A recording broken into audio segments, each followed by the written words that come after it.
Hello, welcome back to One Leg at a Time, the podcast. I'm your host, Dean Anbar. And this week, I have the pleasure of talking with Dr. Dylan Caligiuri. And Dylan and I graduated from the same doctorate program at USC. And that was initially why I reached out to him to have a conversation. Now, pretty quickly in our conversation, I kind of learned in real time that we share some of the same, let's just say, biographical markers. And I kind of figured it out from, some of the vocabulary that he was using to talk about things. And I was like, oh, you too, huh? Okay, all right, I'm getting it. I'll say this, Dylan's smart and he's quick. And, I just learned a lot. Some of the things that he puts value on are just things that I hadn't really considered. So honestly, I'm still here thinking about some of the things that he said and applying them and kind of looking at what he's done as an example and learning from him. Dylan has a podcast of his own. It's called the Eugene and Dylan Guitar Show. He also is part of this Sony Extreme Music project, which I'll put a link to. One Leg at a Time, you can subscribe on YouTube, on Spotify, on Apple Podcasts, on Amazon Music. And as always, I hope you enjoy this week's conversation with Dylan Caligiuri. We have a lot of crossover there. Sure. Like I was saying, so we met both with, involved in this DMA program. Sure. You were coming out, I was going in. Yeah. I know how much I struggled going through that. Yeah. And then when I was thinking about who I wanted to talk to on this, I was like, oh, I want to talk to you. Sure. I want to see, what was this all about? And then, who are you in the midst of this? Because who the hell goes through this thing that was anyway? Right. It was really tough. It was really interesting experience, yeah. And just kind of more or less curious about who you are kind of after just what I've seen of what you put online, which is a lot of really high quality stuff. And all of a sudden, now we're sitting here, I'm just like, oh man, we have a lot to talk about. Sure. Yeah. So when you say things like, oh, at the top of your field, what field specifically? Are you just talking about being a guitar player? Are you talking about being a John Mayer? Are you talking about being a Mark Maron? I mean, because I know that you're doing a lot of different stuff. Well, here, how about if we, since in that context that you just laid, how about if we back up to the DMA and to that whole program? So I started the DMA in 2015. Okay. And I finished, I think, in 2019. Yeah. But I was still there, TAing for a year afterwards. So the time I think you were there, I might have finished even in spring of 2018. I think that's when I started. Yeah. I think I started that fall. And so it was about 3.5 years of actual stewardship and then about a year of TAing after that. Yeah. I came in, I at the time that I moved there, I was coming from Sacramento. I was living there at the time. And the first time I auditioned, I think was in 2014, and they just didn't have any spots open. So I ended up auditioning again and coming back in 2015. And the experience was pretty low key in the beginning. Actually, didn't feel like that heavy of a lift. But as the academic part of it got stepped up, it did feel like a really heavy lift. Yeah. And then the guidance of it is sort of, choose your own path, a la carte type of thing. Yeah. And you can get into trouble there pretty quickly. But outside of that, I my personality is a bit more of a people pleaser. Mm-hmm. So I was pretty successful in terms of the social aspects of that to a large degree. And I would sort of pick people that were not opportunistic friendships, but they were mutually opportunistic friendships, I think, and move in that route. And then I ended up, kind of grabbing a few other fields and adding them onto guitar for better or for worse. Yeah. And I think those were financially helpful and have been, but they also, you can look back on it and say, did I deviate from what I really want to spend all of my time doing? And I don't, yeah. Well, that's a tough one because I found that, outside of just the learning about guitar and playing guitar, there wasn't really anything that I felt like I really wanted to do there. I tried to make so much of my experience there about playing guitar, which in a way kind of bit me in the ass because, I found myself involved in some, high level guitar learning that was really beyond my capability.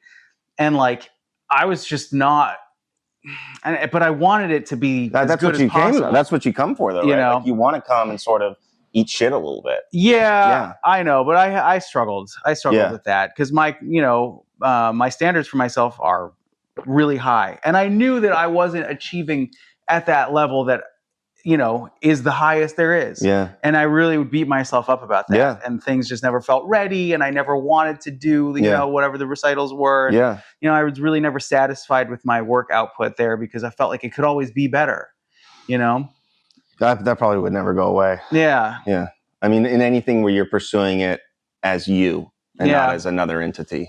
So one of the reasons I think our brains prefer, this is a mild tangent, things that we're more novice in is because there's a lot of runway there. Yeah. Right? It's almost like when you're filling up a battery, right? Like a lithium battery, and the electrons are sort of surrounding the actual lithium cells, and when there's no battery filled up already, they could just pop into the cells. But when it gets up to 90%, they're like, where's the frickin' how can I grab onto this? And that's what happens when I just learned about this, as a matter of fact. Oh, really? I took a trip up to San Francisco in my friend's electric car. Oh, wow. And we would always charge up to 80%. And he was like, yeah, if you want to go up to that 100, like it's going to take a while. It takes a while. It takes a while, which actually is a bigger draw on electricity, and it actually gets more expensive. So there's more than one reason why that 80% thing is there. Yeah. So it's kind of like that with when you get actually good at something, right? It's going to be that last 10%, 20%, 5%, 3%. That's a heavy lift. Yeah, that's real. So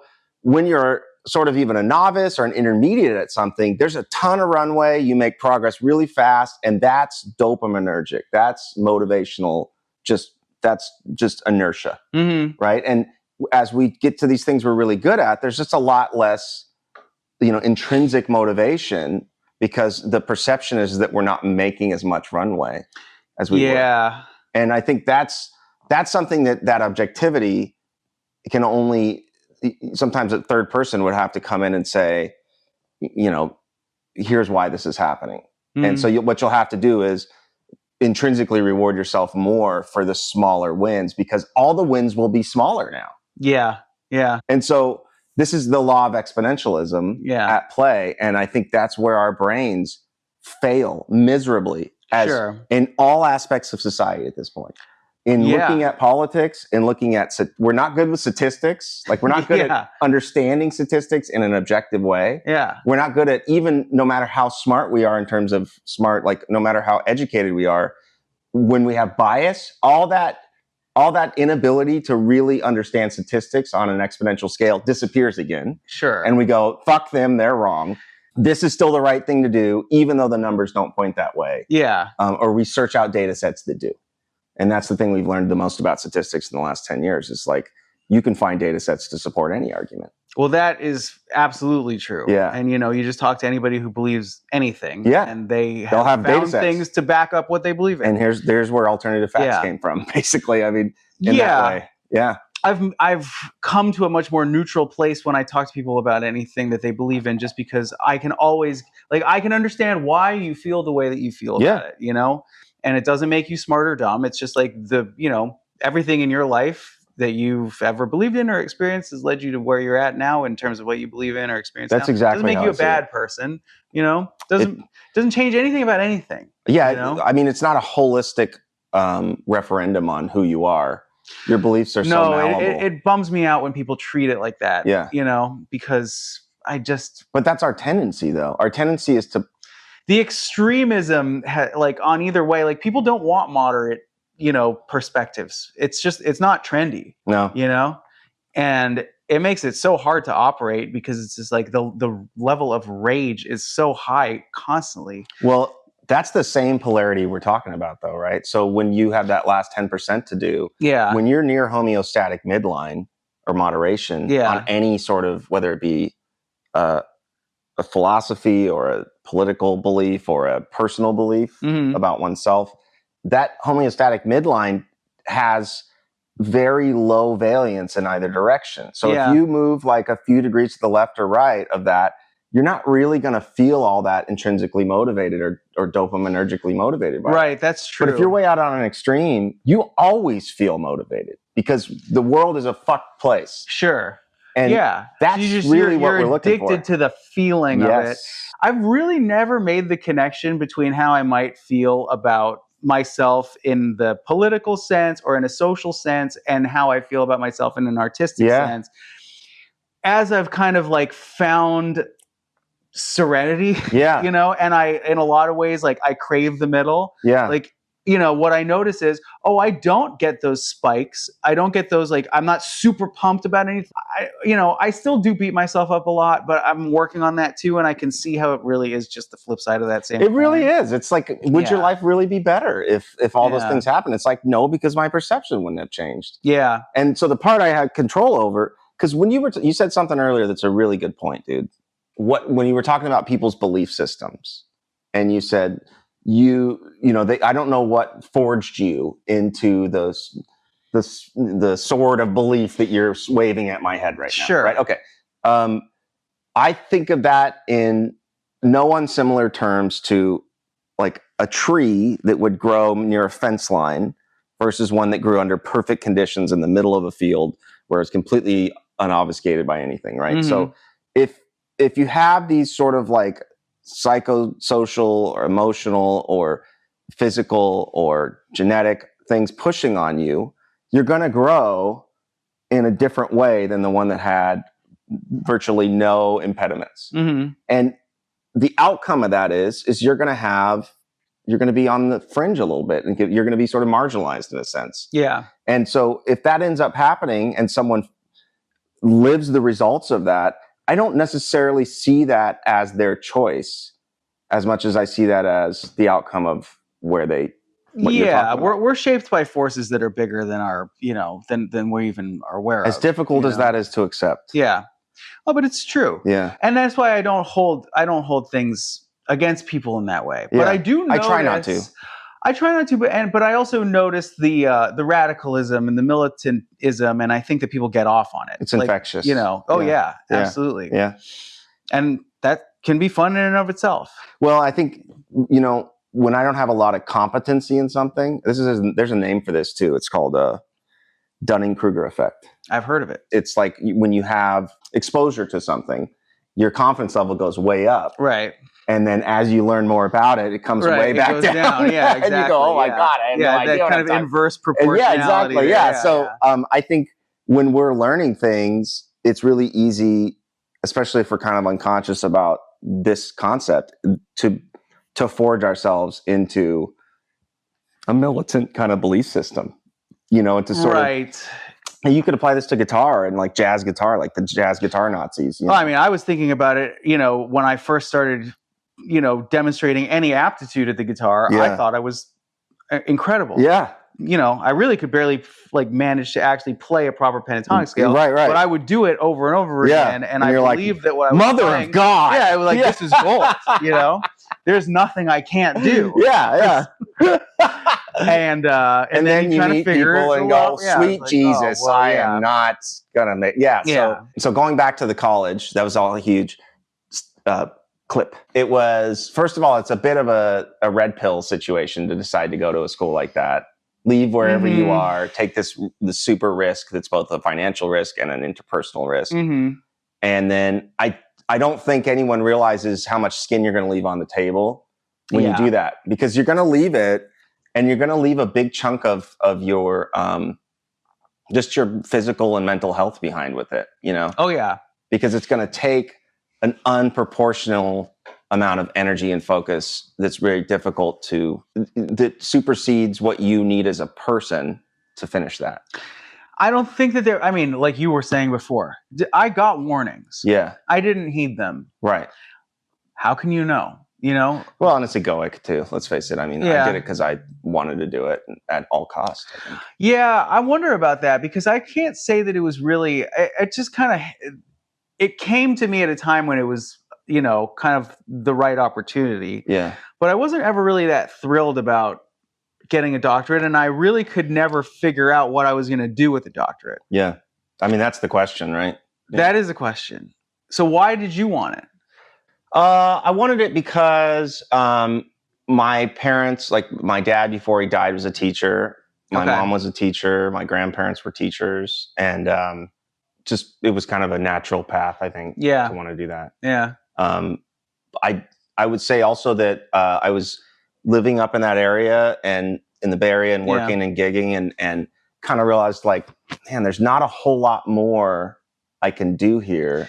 You know, it's so funny. I was just up there this last weekend and I was playing a gig and the drummer is, you know, he's based out of there. And he's just like, man, if you guys wanted to come up here, there is so much work to be had. I bet there is now. Yeah. Yeah. It's changed so much since I was a kid, man. Oh, I believe it. And everywhere has, but it's really, we used to have jazz at so Columbus Street was all jazz clubs back then. You're talking about Sacramento? I'm talking about San Francisco. San Francisco. Were you talking about Sacramento? Well, you had mentioned Sacramento earlier. Yeah. Yeah. I almost don't consider those different markets in a sense. I think LA might be one of the toughest places I've ever lived. If you wanted to work as a musician all the time, I think this would be a really tough place to do it.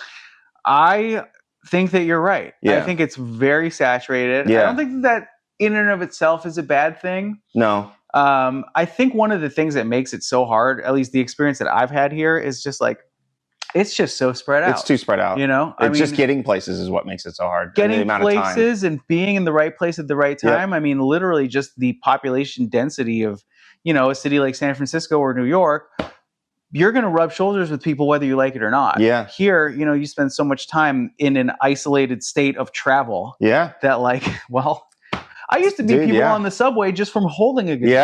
Yeah. You know? In New York, people don't think of, like, when I lived in New York, if you get rid of Brooklyn and Queens and you just think about Manhattan, it's not big at all.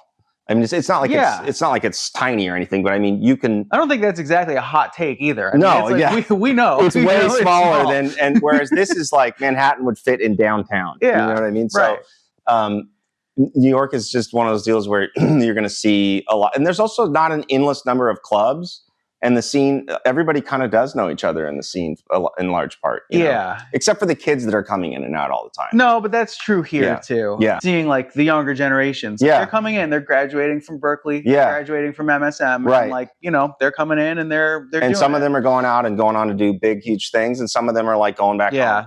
You know, it is humbling when you see some like 25-year-old who you just met 6 months ago and you're just like, oh, cool. Like you're going on a 6-month world tour. Like, it's awesome, man. I think that, well, dude, so, well, the lizard brain kicks in a little bit, you know? For me, it's all about the terms. So just the video of them playing the tour is like, okay, that's cool. That's like 45 minutes of the day though.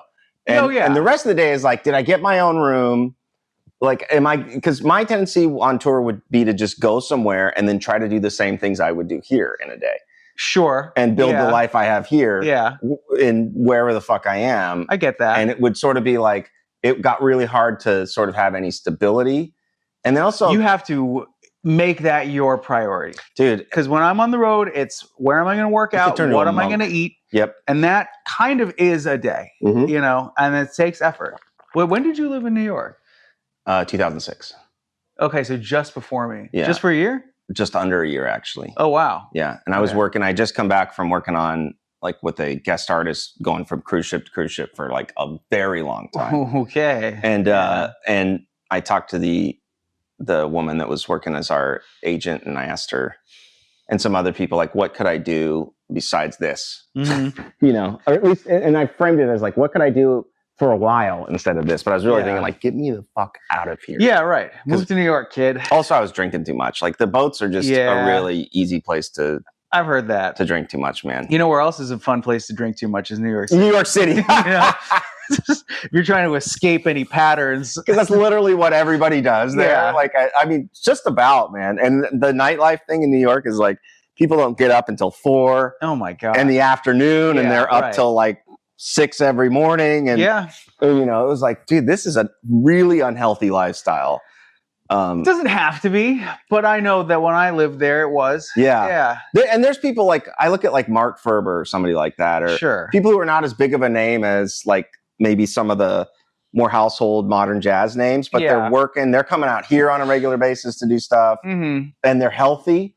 And they're like kind of almost micronutritionists or something, you know, like they are really competent on taking care of themselves. Yeah. I think you have to be when there's so much like just variability in your life. Yeah, that's exactly what I was going to say. is, you know, at a certain point, you have to make the decision. This is something I care about, and this is something I have to prioritize. I'm not that orderly.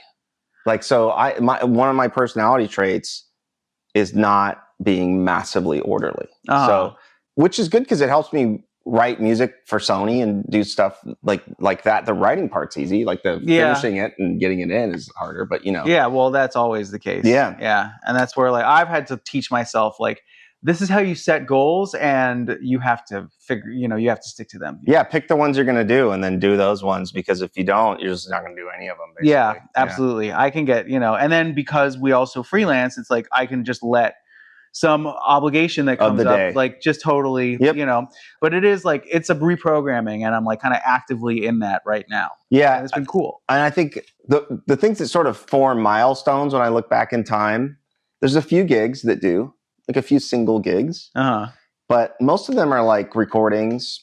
And even if they are gigs, it's almost like for me to have any true saliency of them, there have to be some kind of recording of it. Yeah. Otherwise, it's sort of a memory, which could be salient, but just not with the... It also doesn't really help anything to just keep it as a memory. That's another thing. Is like, I need to streamline that element of it too, because I do a lot of things that I'm like, that was really cool, and now it's just... And it's gone forever, man. And it's influenced, like the way that you knew, or the fact that you realized it was so cool to you should be real currency in future decision making. Yeah. And that can also be gone forever with it's just, you know, it disappearing from your memory. Yeah.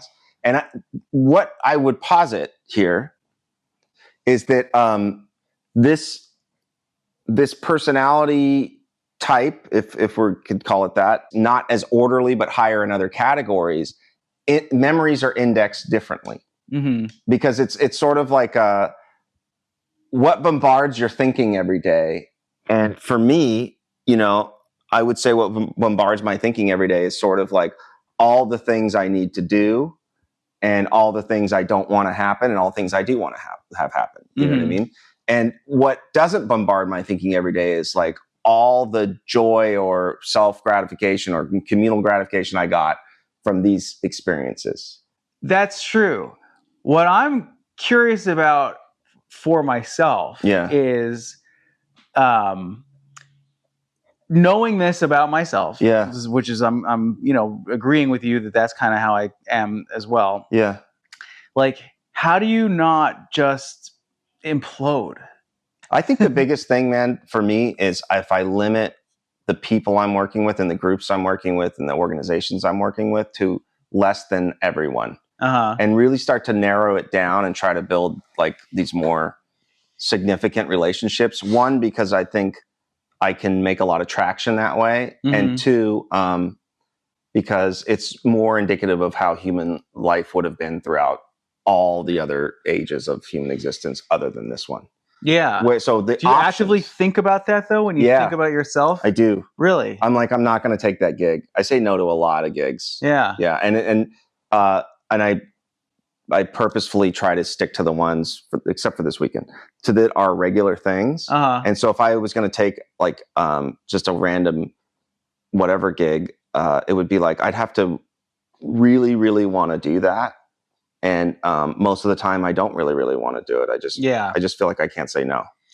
I get that. It's really hard. I had to teach myself how to say no. Yeah. Yeah. That was it made a big difference for me to learn. And it's not no, I'm the shit. No. No, of course not. It's not that. It's no, like, I just, you know, time is a resource. Yes. You know, it's not to say that I don't want to make myself available, but at a certain point, you just have to look at like, what is, you know, it's cost benefit analysis. It is. It's a risk reward analysis. Yeah. If you have like this reoccurring relationship with a group, works out. Yes. And at the end of the year, you made, you know, $7,500 from them. And if you have 2 or 3 of those, that's an extra, you know, $2,100 or $2,800, excuse me, $21,000 or $28,000 on top of whatever income you're making. And that's how I've been able to build a nut financially, is in LA specifically saying no a lot. I could go, I think, other places and say yes way more because the traffic part of it and the getting there part of it, you could take a gig. Let's say we were up in Sacramento, you could take a gig in a city that's like 2.5 hours away. And one, you would know exactly how long it's going to take to get there instead of here. And two, there's just not the level of like because the people hiring you don't have all the options that people do here. Yeah. There's way more allegiance to you. Yeah. And you see what I mean? Feel nice. Yeah. Yeah. And here it's like, nobody really needs you unless they want you. Yeah. And so that's why I really try to get these strategic relationships going, because you're smart to be able to figure that out and not take it personally. Yeah. Because that's something that I'm like, I take that home with me a lot when I see that somebody else is doing a gig that I did last month. And I'm just like, well, what happened? Yeah, but you know what? I mean, I'm just being real. Yeah, I know. So often that's not because they're better, though. That part of that is just because people are so hooked on novelty and working with constant new people. And if you look at it from their angle, they're like, well, what can I get out of this relationship with this person? Yeah. Like, do they know flippity flop? And so the leverage from their angle is like that they know this person and maybe this person would call them for this thing. And a lot of those deals are just like, you're just there at the right time when. Right. Yeah. I remember even feeling this way because for a while I had some of my own steady weekly gigs. They were jazz gigs. Yeah. But I was always torn because as much as I loved playing with those same people every week, if I was like, what do I have to do to get more people in and make this something that is more engaging for, maybe it can never be because it's just a jazz trio playing in a bar in Hollywood. But I just thought it was so good. And I didn't want, it was always tough. I was conflicted because I wasn't sure if I should be looking to bring in new people just to potentially, diversify the audience. I was like, maybe that's not the point, And the loyalty is meaningful to me, I think the loyalty is prime, actually, because at the end of the day, those are the people that are actually going to count. And the audience is cool, but the audience comes and goes. Yeah. I have two schools of thought on this, and I learned this from another musician that's about 10 years older than me that has been doing this for a long time, even more show busy, though. But basically, if the venue and the genre is the limiting factor out of the gate, and so that's already the decision to be limited in that sense, right? So the venue being like, if I'm doing Fender work, it might not be all that gratifying to me, but it has a wide swath of like audience and appeal and all that kind of shit versus but I might not, I might be like, this is really kind of, if I look at it, critically, I might be like, I don't like the way this makes me feel about my career or something like that, right? Working for Fender or something specific? Front-facing stuff for Fender, stuff where, you're advertising Fender Play or other things like that. For them. Sometimes it doesn't, it's like, I see you do it. I mean, for me, I look at that and I'm like, that's cool. That's Fender. That's huge. And so that's a huge venue and a huge audience. And if the genre was there, it would be the most popular pop genre, basically, right? Well, so if it's something that's like a much smaller one that I really am in love with, probably, all of those factors are limiting, and they're limited by the fact. So it's basically the things that I respect and love have very small audiences, and I have to toe the line to build that. And the things that I have less respect and love for have very big audiences. And so when you say jazz trio, if I want to get a big audience there, the first thing that comes to my mind is like fucking Michael Bublé style vocals. Right, bring in a singer. Yeah. Right? And now we're all of a sudden, we're way limited on the musical side. Not necessarily, but oftentimes. One of the things about being in the music community is realizing that who are you trying to bring in here? Is it just other musicians or is it That's what I was about to say. Public? Yeah. And the audience is the musicians if you're doing a jazz combo. But it doesn't have to be. And I think that that's the thing that like the bigger name jazz musicians, or at least the guys who are a few generations older than us who have long-standing careers, they manage to transcend that perception. I think those people are huge thinkers. I think you're right. I think they think really big. Yeah. And they don't start limiting out of the gate like I might. Or me. And I think that that's just fear, right? Because the fear for me is just like, well, if I do this, like, it's not going to work. The 5 other guitar players that I know are going to think that this is lame. And the truth is, I think other guitar players are just trying to figure out how to work too. And the odd thing is, I think of other guitar players as the biggest allies and not the biggest competition, because they're the ones that call me to sub or vice versa. And so I actually, and I tell this to students all the time, it's like, dude, the other guitar players are actually not your competition. So you want to be super chummy with them. Oh, yeah. Because they're the ones that actually give you all the opportunities. It's so rare that I get a call from somebody and it wasn't a guitar player that referred me because they couldn't do it. And I have struggled my whole life to try to be the one that is bridging the gap between musicians and opportunities, because I think if it's such a scared, isolated position to not give up names and opportunities to people. And it's such a liberating and ultimately opportunity creating position to say, yeah, I know 5 guys that could do this. And some of them are fucking amazing. Yeah. And I could easily be replaced by them. But not only because they're amazing, because they're also really nice to be around. They're brilliant and blah, blah, blah. Yeah. You know what I mean? So it's like, what does that do? Well, that ultimately creates vulnerability for me. But the odd thing about vulnerability is it always makes your life better. It's bizarre. Yeah. I don't mean vulnerability like buying crack in Harlem. I'm talking about like... Well, that's vulnerable for different reasons. Yeah, exactly. Yeah, right. I'm talking about vulnerability like... I don't want to get shut out. And I think the result is you do get shut out of some things too from that. Yeah, you will. I mean, but by that same token, if you're somebody who's like, I mean, it's going to come both ways. You're bridging the gap. You're the community of practice gap bridger person. Right. You know what I mean? Not that anybody owes me anything, but what good does it do me to withhold an opportunity to somebody who's in my circle? Yeah. And I shouldn't say the part I had trouble with, I wouldn't go out of my way a ton to try to make sure somebody else got the job. And they didn't just call somebody randomly. And I've had people do that for me. And it was like, it's really cool that they do that. And you remember it.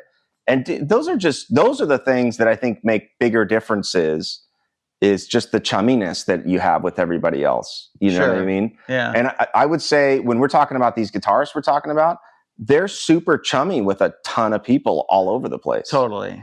Yeah. Yeah. And you could say it's strategic, but I don't know. I think they're actually like that. They're actually pretty extroverted. And, that's something to really consider. But I think maybe the other big thing is they just think super huge, man. So they're like, okay, I'm going to release an album and that's going to be my asset that I go on this, statewide tour with. And they're just very targeted in their approaches. Yeah. Richard's a good example of that, in the sense that like... Who's Richard? Richard Smith. Richard Smith. Yeah. Smith. Yeah. Link in bio. Yeah. Link in bio. Yeah. So Richard, and people may love Richard's music, or they may be like, that's not my thing. It doesn't really matter. What I mean is he's like, this is like an international person who's just gone around and made frickin' alliances all over the place. Yeah. It's shocking, dude. He has. And it's like, that's both his personality, but he has all the same quirks in his personality that any of us do. Yeah. You know what I mean? And he just sort of continually tries to overcome those. I never spent a ton of time with him, but he definitely always seemed somehow larger than life. Yeah. And just and always cool. Yeah, dude. Yeah. It's really quite interesting. Yeah. And how do you pull that off, right? I don't know. I don't either. I don't either. And I'd love to make a bunch of excuses why I don't pull that off. But I think one thing is, he's just an optimist at heart, dude. For the most part, he's just a flat out optimist. Yeah. And I don't know if he had to cultivate that or if that's something that he just had. That's a good question always, right? Yeah. Yeah. I wonder, it's like, where does it come from?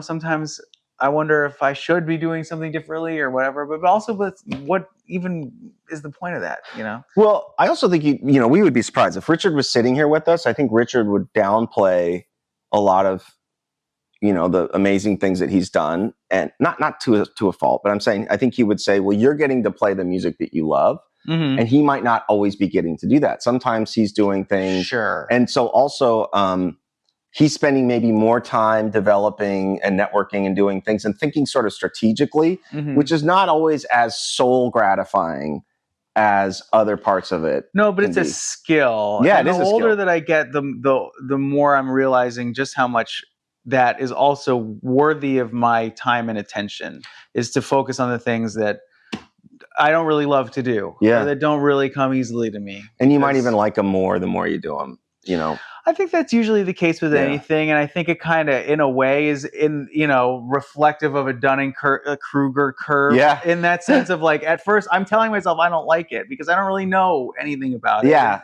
And, like and you don't know if you're good at it too. Right. Exactly. Yeah. It's that remaining teachable thing that I have to try to remind myself all the time. It's like, hey, you're not done yet. Yeah.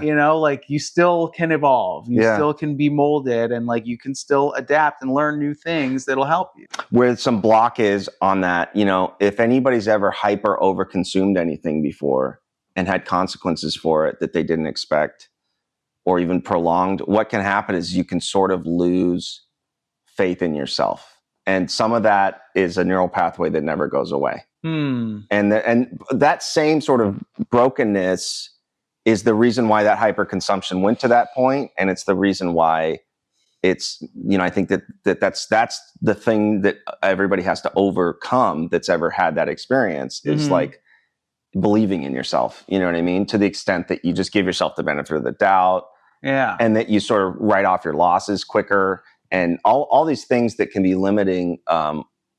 And there's so many of us that have had those experiences, and some of them were protracted, like decades long, and some of them were not as long. There's people that are doing them now and have figured out how to control it for the moment. Because some of the people we're talking about are unimpeded in the way that tree is in the field. Sure. By that, they're impeded by other things, but not they've never had this like soul sucking, life limiting experience. I get what you're saying. Completely perceptive altering. And that's the tree that grew along the fence line and grew this way. Yeah. You know what I mean? Yeah, right. It's like the difference between us and that tree is that tree doesn't ever have to accept itself and be cool with it. Yeah, right. We have to go no, it's okay. Right. And I also think that there's plenty of people out there who aren't as networking and as extroverted and as all consuming international. I'm hearing like an old P. Diddy song now, like a whatever, like they're not as just killing it in every arena. Sure. That look for networks of people like them to work with. Do you know what I'm saying? I do. Yeah. Yeah. There's a lot of them actually. Yeah. Probably more than the other category. Yeah. But the other category gets most of the attention. Yeah. That's true. A good friend of mine who is also a DMA from USC in the guitar program and is incredibly competent and successful, Molly Miller, has a lot of Richard parallel characteristics. Like Molly is I can see that. Kind of unstoppable. Yeah. And Molly's out doing new things all the time. Yeah. In different places. And everybody just has to ask themselves, like, is that what I want? You know what I mean? Yeah. And if I don't want that, well, then how do I build a life that fits who I am? Right. I think Molly, the thing that's the most attractive about that to a lot of people, that they might want her success or they might want other people's success. And it's like, maybe the thing we should want the most is to build that life that fits who we are. Because if we had their success, chances are we might hate it. You know what I mean? Because it doesn't fit who we are. What are those middle steps to go from I'm somebody who plays the guitar to I'm somebody who you're seeing on these gigs and on this screen constantly? And I'm involved with this institution. Like that doesn't happen by accident. And it doesn't happen just because she's good or because she's cute. Like it happens because she works fucking hard. And there has to be a certain amount of, even if it's not fearlessness, it's saying, well, I don't care about that. I don't have the time to afford to listen to that voice. You should talk to Molly because I think you're right on track with that. I think Molly is actually focused on not detracting herself or being detracted by others. I have to say that's the thing that has come up more than any specific thing in my conversations with people in doing this. And it's like, oh yeah, no, I have that too. It's like, you can't, it's not benefiting me at all. And I just like, it's nice. It's one thing to hear it from people who are like, whatever, helpful to me in other elements of my journey. And it's another thing to hear it from people who are doing this thing that we're all doing and, that are my contemporaries in my, profession. And they're saying the same thing, and I don't know, it's good. I need those reminders. And I think I've seen every type of personality build really successful careers here. Because I've been here for this time for 10 years. I was here once before. And like, We've been here for right around the same time. Yeah. And I think, like the Sony Extreme stuff and working with the people in that arena that have had major success.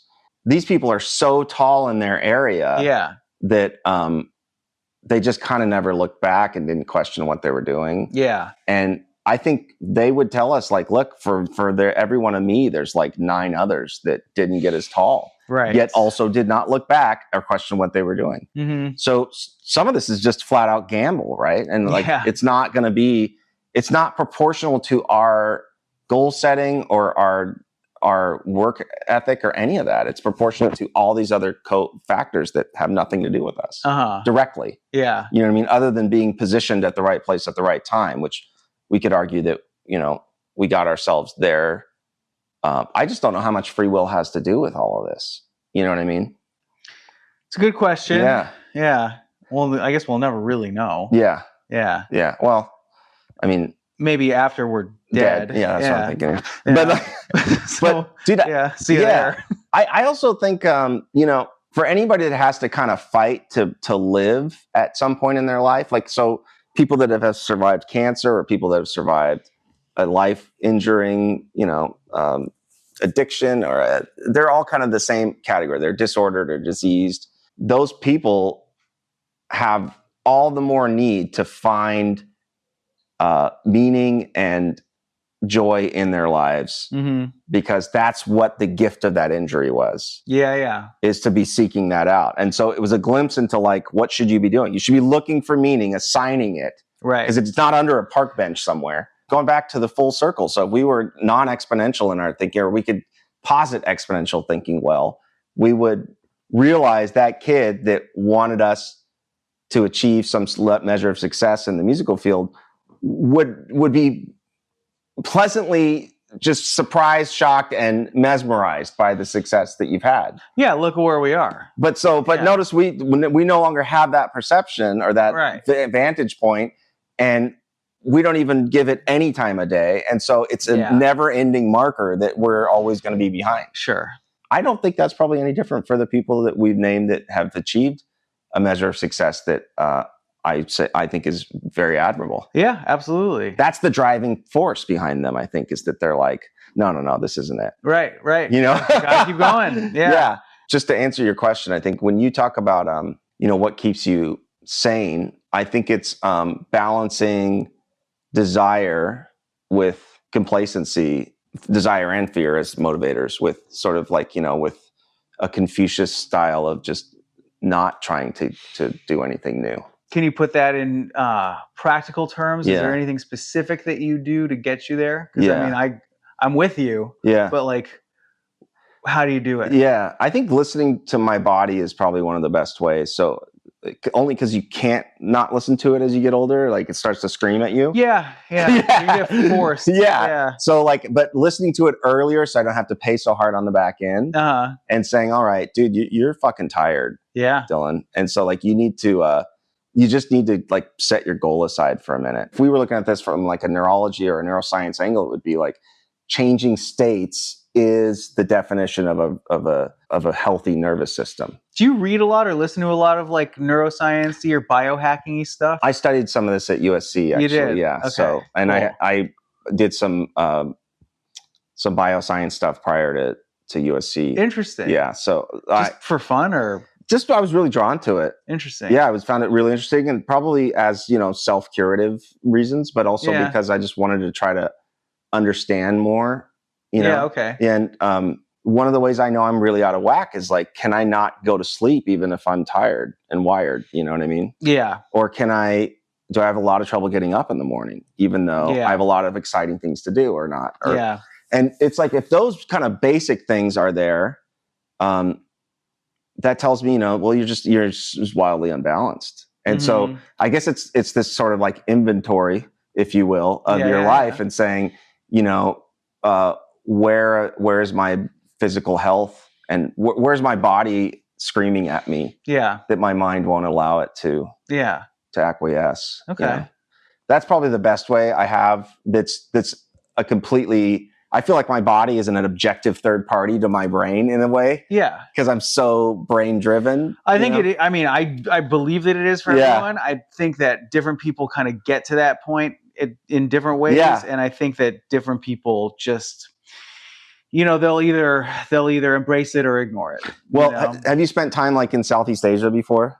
No. That's a whole that's a whole society that, with the exception of like maybe Singapore and parts of Malaysia, that are Confucius societies and are not driven by their brains in the same way. They're not constantly at odds with their environment and their situationship. So what does that look like? That looks like them going to sleep when they're tired.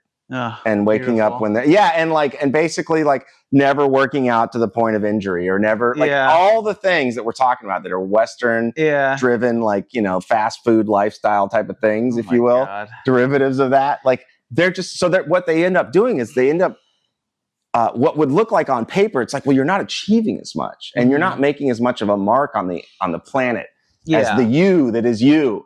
And it's like, well, at the end though, I think for when they would look at us, they're like, do you know how much time you spent spinning your fucking wheels in your life? Sure. And in the end, for what?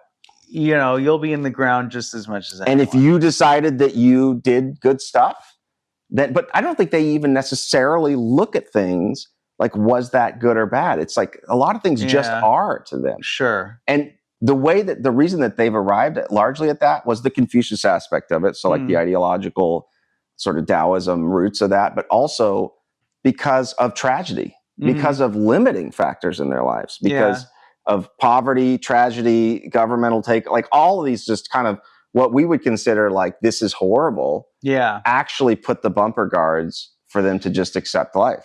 Yeah. I mean, I've thought a lot about like, oh, well, these are the conditions of our society that have led for somebody with, as fragile and volatile of a sensitive spirit like myself to land myself into the kind of trouble that I got into. But then I also have to go like, well, so what?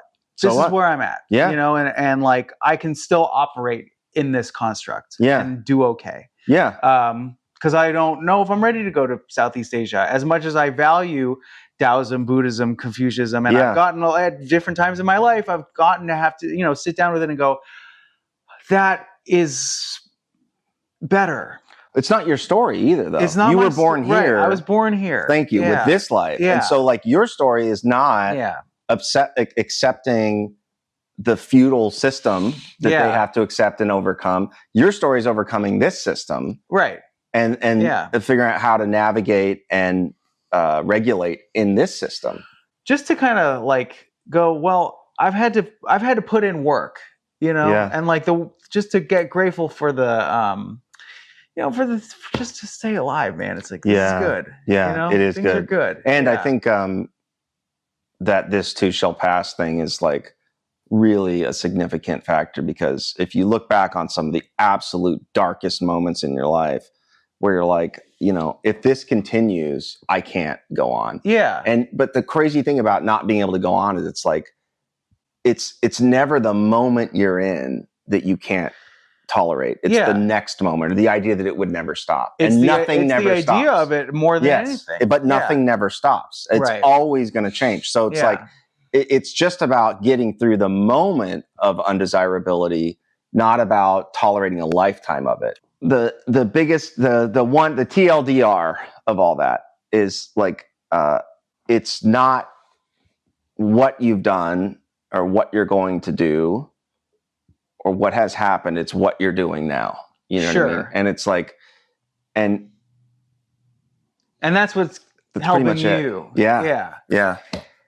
This has been like just unexpectedly awesome. I just want to know that I beat the other people. That's all I care about. Brother. You definitely beat me. Okay. I mean, there's a survey afterwards. If it's 1 through 5, if you give me anything less than a 5, just don't even fill the survey out. I'm gonna plug a couple things because you have some really cool work out there. Yeah, I have a new Sony Extreme album coming out with my friend Drew Wilson.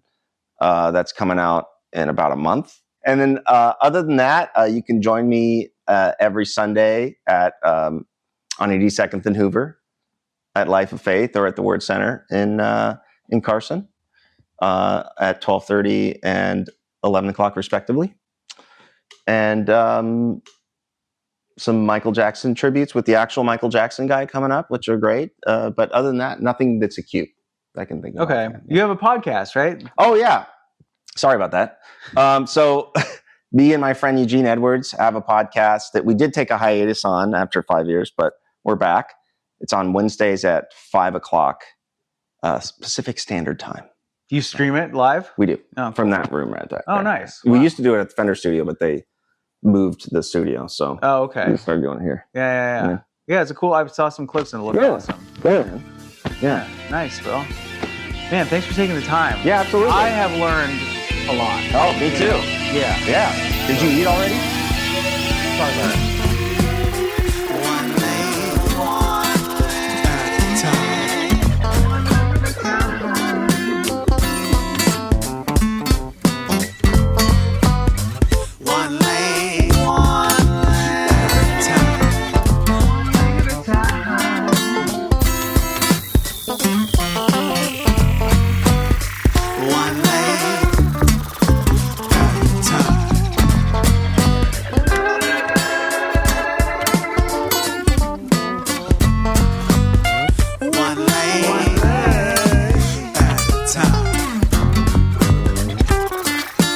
Put your pants on one leg at a time.